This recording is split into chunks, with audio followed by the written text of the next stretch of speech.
Welcome and good afternoon. My name is Kamish Orr, and today I'm going to take a look at bunting in Major League Baseball. How often does it happen? When does it happen? And what are the results when it happens? There's the bunt. Muncy charging, bare-handing, throws, not in time. That's one to look at. That was. So I just wanted to share that clip with you because it's an interesting situation. Runners on first and second with 2 outs, and Luis Gonzalez decided to bunt there. Now, I'll talk about that there in a second. I've done a breakdown of when bunts happen and how often and what the results are and all that fun stuff. And so I'm going to show you some of that data here in a second. The main reason I'm doing this is because I've been playing tabletop baseball for a long time, and had just recently gotten back into it a little bit. And there were some. I play Payoff Pitch right now, and in Payoff Pitch there is an auto sacrifice bunt option, and it got me wondering how if the times when bunts would happen in the game matched the real life cases when bunts actually happen in real baseball. And I've always kind of wondered this. I think everybody has their own opinions on when bunts happen, or they have a good idea in their minds of when bunts happen, when teams bunt, and when situations call for it. But I wanted to just see if the data backed up the common wisdom of when this occurs. So again, just a few caveats. Because of the way the data is pulled up, I may be off a few percentage points here or there when I'm classifying the results. So just keep that in mind. It may not be exactly the percentage that I have up here, but it's going to be very, very close. So it'll give us a good idea. Likewise, this is going to show when bunts have resulted in some kind of action on the field. So it's not going to show cases where somebody shows bunt and pulls up and hits away. It's not going to show cases where somebody bunted on the first pitch, or bunted foul, and then the next pitch they hit away. It only shows the cases where the final result was a bunt putting the ball in play. So that's something else to keep in mind. So the actual bunting is going to be a little bit higher than what the percentages you see here, because these were only as I said, the bunts that have put a ball in play basically and resulted in some kind of something. So I want to make that known. Now, what I'm using to come up with the data here is StatCast. You can go out to baseballsavant.mlb.com. You can come out here to StatCast.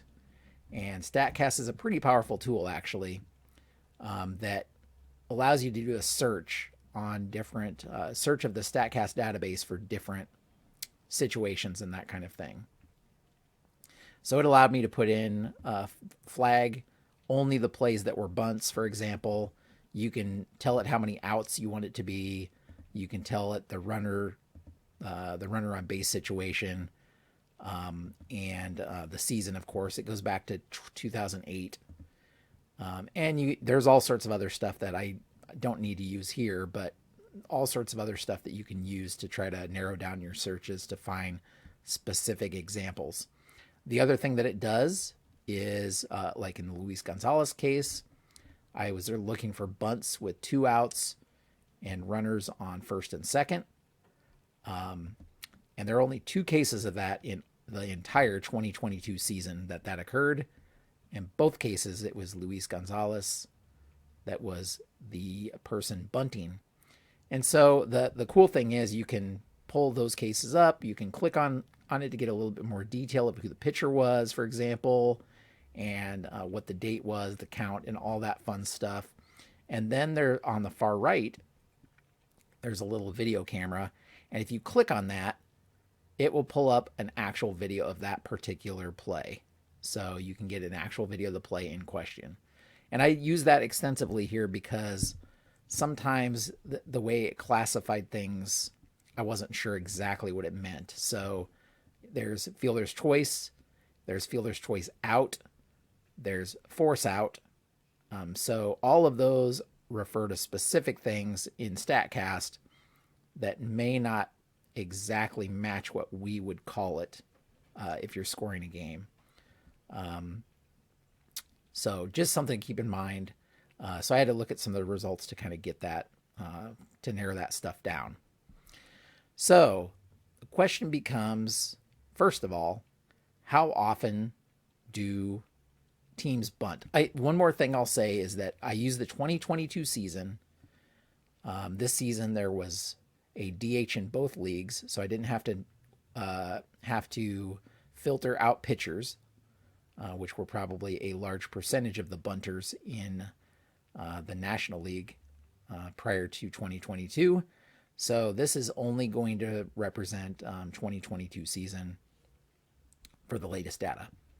So in 2022, how often did teams bunt or players bunt? The short answer is almost never. Bunting, and I know there's a lot of data on the screen. I'm gonna break it down. I've highlighted some things that I want to hit on. There were a total of 1,115 bunts that resulted in a play, I guess. So these again do not count the cases where a player tried to bunt and missed, or and then swung away later in the at bat. It's only cases where a bunt put the ball in play or resulted in a play. So 1,115. So probably the actual bunt numbers are a little bit higher than that, but probably not exceptionally higher than that. And just to put that in perspective, I believe when I was pulling data for the last season, there are over 180,000 plays in a typical season. So bunting occurs less than 1% of the time. Less than 1% of the plays are going to be bunts. So bunting hardly ever occurs in modern day baseball. Now I looked back, and this is a trend. If you even go back to 2008, 2009, bunting happened at least twice as often, I think. I think there were twice as many bunts, even accounting for the fact that the pitchers were hitting. There was no DH in the National League, obviously. But even factoring that in, there were still way more bunts. So bunting is something that's used even less frequently than it normally has been. Now, when do bunts occur? When they do occur. What I've done is I have a little matrix here that across the top is the runner situation. So this is no runners on base, a runner on first, runner on second, runner on third, runners on first and second, runners on first and third, runners on second and third, and bases loaded. And then the outs are down the column. So no outs, 1 out, 2 outs. So what I think is interesting here is that over a third of bunts occur with nobody on base. I didn't think that was happening that frequently in terms of the bunt distribution, but a third of bunts happen with nobody on base, which means that they're bunting for a hit. So the other interesting thing is 2/3 of bunts occur with nobody out. So if we look at the out distribution and overall bunts, we see that over 2/3 occur with nobody out. Another 21% occur with 1 out, and only 10% occur with 2 outs, which makes sense. Not very often is somebody bunting with 2 outs. If they're doing it in that case, they're not trying to sacrifice a runner over, they're trying to reach base. So that's why those numbers are so heavily skewed that way. So if we look at even totals, the other breakdown that I want to do is the runner situation. So again, a third of bunts occur with nobody on base, 386 out of the 1115. Another 30% occur with a runner on first only. So right there, we've accounted for almost 2/3 of all bunts are either nobody on base or a runner on first, which makes sense. The next highest is a runner on second only. So we have 15%, almost 15% of cases where the runner's on second only and a bunt occurs. And then the next highest after that, almost the same, is runners on first and second. So runners on first and second accounts for 14% roughly of bunt cases. And again, almost all of those are with no out. There's a steep drop off from no outs to 1 out. And if we look, we see that even though 22% of bunts occur with 1 out, half of those are with nobody on base. So half of those are somebody trying to bunt for a hit. Only 5% occur with a man on first. So generally speaking, batters are only trying to sacrifice in cases where there's no outs. Occasionally in cases where there's 1 out, but not very often. Most of the time it's no outs, a runner on first, or a runner on second only, or a runner on first and second only. That accounts for the vast majority of bunts. There were a handful. The next highest would be runners on first and third. But again, you're talking 52 bunts out of 1,100. So not very often, but that's the next highest. I found interesting that there were a couple cases with bunts with the bases loaded. There was even a case where some batter bunted with the bases loaded and 2 outs. See what happens here. 1-1. And a bunt. And it's caught. Really interesting. But not very often. Almost never happens. Almost never happens. So now that I've kind of explained when bunts occur, the question is what's the result? And I kind of broke it down into 3 categories. Either the batter got a base hit when he bunted, or he was successful in moving the runner over, or he failed.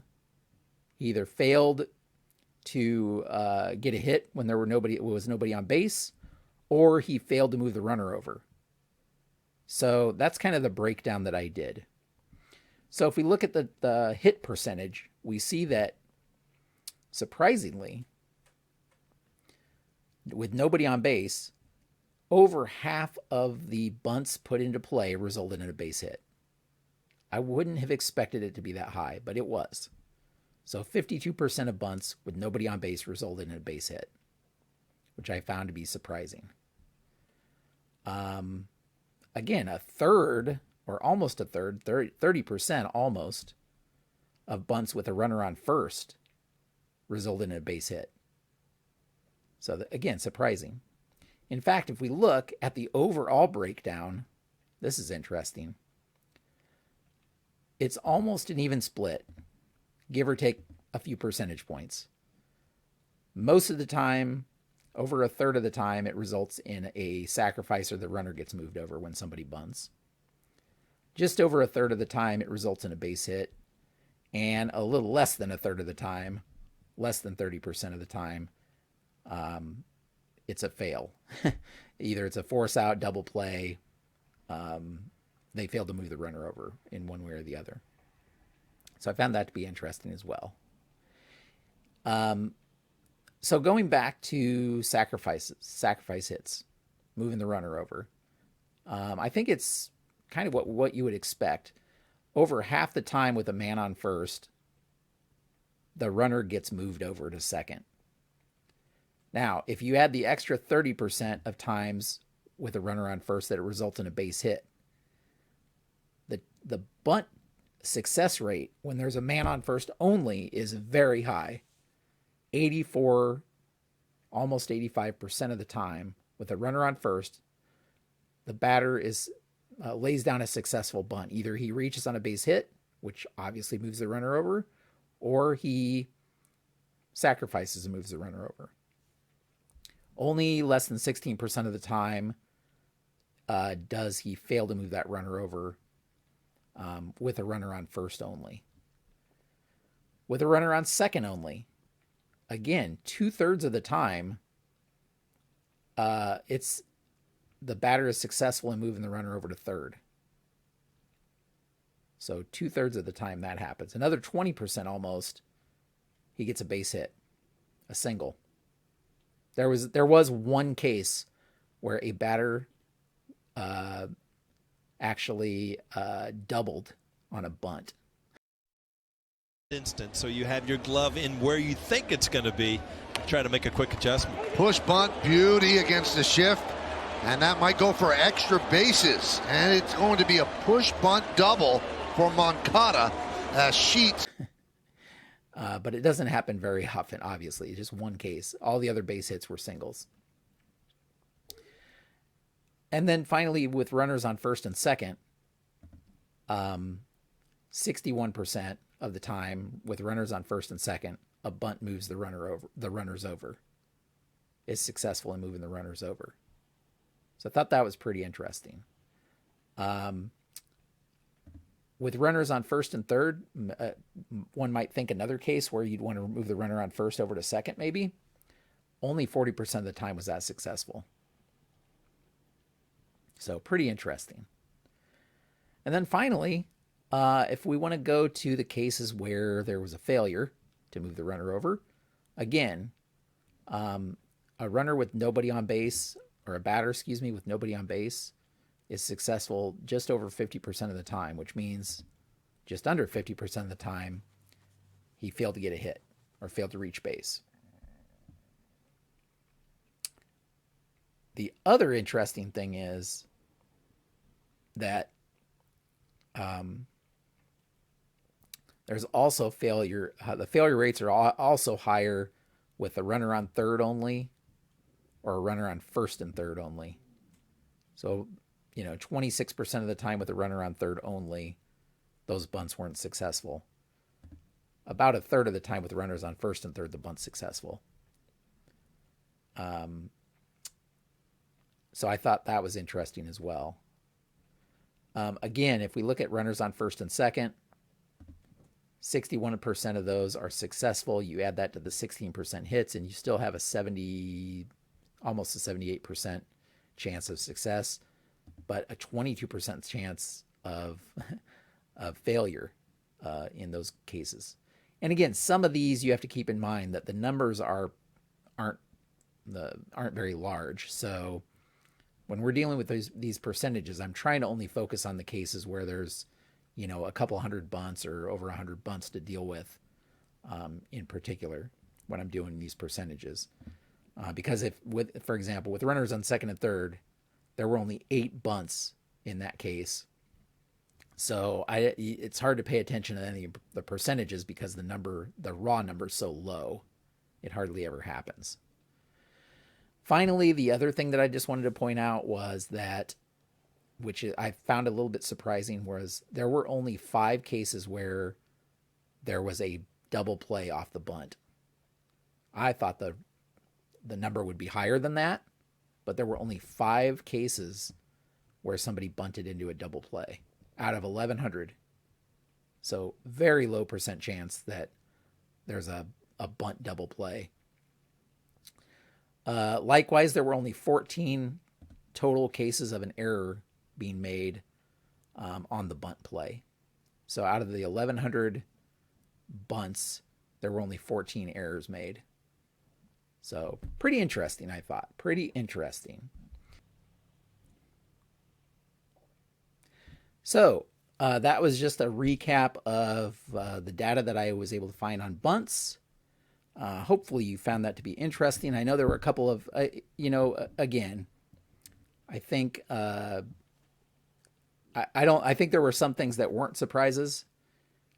I'm not surprised that there were a lot of bunt attempts with a runner on first only or maybe runners on first and second only, especially with no outs. A little bit more surprised of just how many times hitters bunted with nobody on base trying to get a base hit. I was surprised that number was so high. And then I was surprised, I guess, at the large drop-off in bunts with more than no out. So again, 2/3 of the time there's a bunts. The bunts occur when nobody's out. Only another 20% of the time do bunts occur with one out, and half of those are bunting for a base hit. So hardly ever are they trying to sacrifice. Really, as I said, the only sacrifices are occurring with no outs and runners on first, or no outs and runners on second, or no outs and runners on first and second. And some of those are probably the batter's trying to get a base hit. So some of those aren't even sacrifices. So I was kind of surprised at that distribution. Let me know down below in the comments what you think of the bunt distribution, if there were any surprises there to you, or anything stood out, or you disagree with my method of calculating this. If you are interested in the league that I'm currently doing, it's the Baseball Maelstrom, which is using Payoff Pitch. You can find that in the video description below. Baseballmaelstrom.com is where you can find the action on that. And this is just the first of a series of videos I'm going to be doing on the distribution of different plays in baseball to see how they match up to what the common wisdom is on how often they occur. This one was on bunts, and future ones will be, how often do double plays occur? How often is it 6-4-3, 4-6-3? Those kinds of things. If there's something in particular you're interested in, let me know. There are some limitations with StatCast, so I'm going to be actually using the play-by-play downloaded data for my future videos, just because there's limitations in the amount of detail you can get out of StatCast. But for those things that StatCast has, it's very, very, very, very handy, especially, as I said, when you can click on and see the video of the particular play in question. So feel free to check that out as well. I think that's all for now. I appreciate you watching. Thank you so much for the support. And until next time, have a great evening.